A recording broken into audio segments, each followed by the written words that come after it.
പ്രിയ പ്രേക്ഷകരെ, ലോകം ഒരു വലിയ പ്രതിസന്ധിയെ അഭിമുഖീകരിക്കുമ്പോൾ ഇന്ത്യയുടെ കരുത്തു തെളിയിക്കാൻ പ്രധാനമന്ത്രി നരേന്ദ്രമോദി ഒരു ചരിത്രപരമായ യാത്രയ്ക്ക് തുടക്കം കുറിക്കുകയാണ്.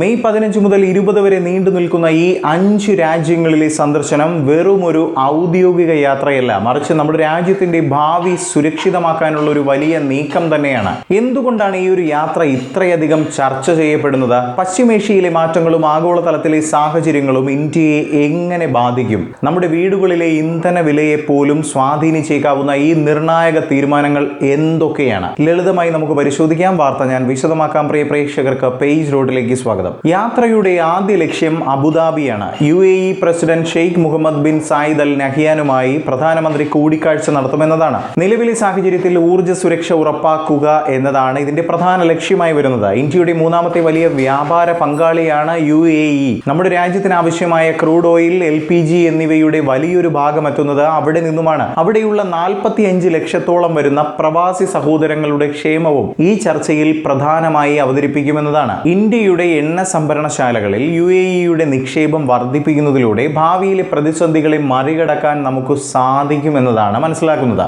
UAE കഴിഞ്ഞാൽ പ്രധാനമന്ത്രി എത്തുന്നത് നെതർലാൻഡ്സിലേക്കാണ്. പ്രതിരോധം, സെമി കണ്ടക്ടർ നിർമ്മാണം, ഗ്രീൻ ഹൈഡ്രജൻ എന്നീ മേഖലകളിൽ പുതിയ സഹകരണത്തിനാണ് ഇവിടെ തുടക്കമിടുന്നത്.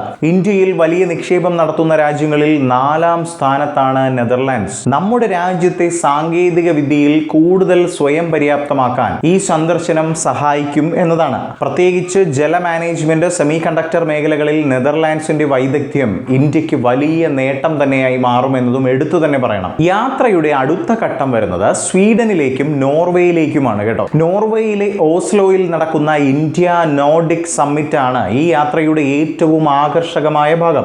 Denmark, Finland, Iceland, Sweden, Norway എന്നീ 5 രാജ്യങ്ങളിലെ നേതാക്കളുമായി പ്രധാനമന്ത്രി ചർച്ച നടത്തുമെന്നതാണ്. നമ്മുടെ ആർട്ടിക് നയം, ക്ലീൻ എനർജി, ബ്ലൂ എക്കണോമി എന്നിവയിലാണ് ഇവിടെ ശ്രദ്ധ കേന്ദ്രീകരിക്കുന്നത്. നോർവേയുടെ വലിയ നിക്ഷേപങ്ങൾ ഇന്ത്യൻ വിപണിയിലേക്ക് കൂടുതൽ എത്തിക്കാനുള്ള ചർച്ചകളും ഇവിടെ നടക്കും. ഇത് നമ്മുടെ സാമ്പത്തിക വളർച്ചയ്ക്ക് വലിയ വേഗത നൽകുമെന്നതും എടുത്തു തന്നെ പറയണം. യാത്രയുടെ അവസാന ഭാഗം റോമിലാണ്. ഇറ്റാലിയൻ പ്രധാനമന്ത്രി ജോർജിയ മെലോനിയുമായി പ്രധാനമന്ത്രി ചർച്ചകൾ നടത്തുമെന്നതാണ്. ഇന്ത്യയും യൂറോപ്യൻ യൂണിയനും തമ്മിലുള്ള സ്വതന്ത്ര വ്യാപാര കരാർ, ഫ്രീ ട്രേഡ് എഗ്രിമെന്റ് വേഗത്തിലാക്കുക എന്നതാണ് പ്രധാനമായും ലക്ഷ്യം വെച്ചിരിക്കുന്നത്. ഇതുകൂടാതെ പ്രതിരോധ ഉൽപ്പന്നങ്ങളുടെ സംയുക്ത നിർമ്മാണത്തിനും ഇരു രാജ്യങ്ങളും തമ്മിൽ ധാരണയാകുമെന്നതാണ്. അതായത് വിദേശ സാങ്കേതിക വിദ്യ ഉപയോഗിച്ച് ഇന്ത്യയിൽ തന്നെ കൂടുതൽ ഉൽപ്പന്നങ്ങൾ നിർമ്മിക്കാൻ ഈ ഒരു സന്ദർശനം വഴിയൊരുക്കുമെന്നത് നമ്മൾ ഏവരും മനസ്സിലാക്കേണ്ട ഒരു വലിയ വസ്തുതയായി തന്നെ നിൽക്കുന്നു. ക്ലീൻ എനർജി മേഖലയിലും ഇറ്റലിയുമായി വലിയ സഹകരണമാണ് ഇന്ത്യ ലക്ഷ്യമിടുന്നത്. പ്രിയ പ്രേക്ഷകരെ, ലോകം മുഴുവൻ സാമ്പത്തിക പ്രതിസന്ധികളെയും ഊർജ്ജ തടസ്സങ്ങളെയും ഭയപ്പെടുമ്പോൾ നമ്മുടെ രാജ്യം മുൻകൂട്ടി കണ്ടു നടത്തുന്ന നീക്കങ്ങളാണ് മേൽ പറഞ്ഞവ.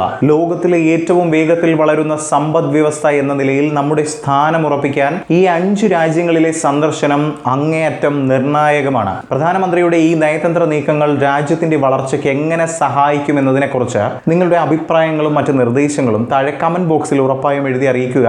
മറ്റൊരു വീഡിയോയുമായി കണ്ടുമുട്ടാം. ജയ് ഹിന്ദ്.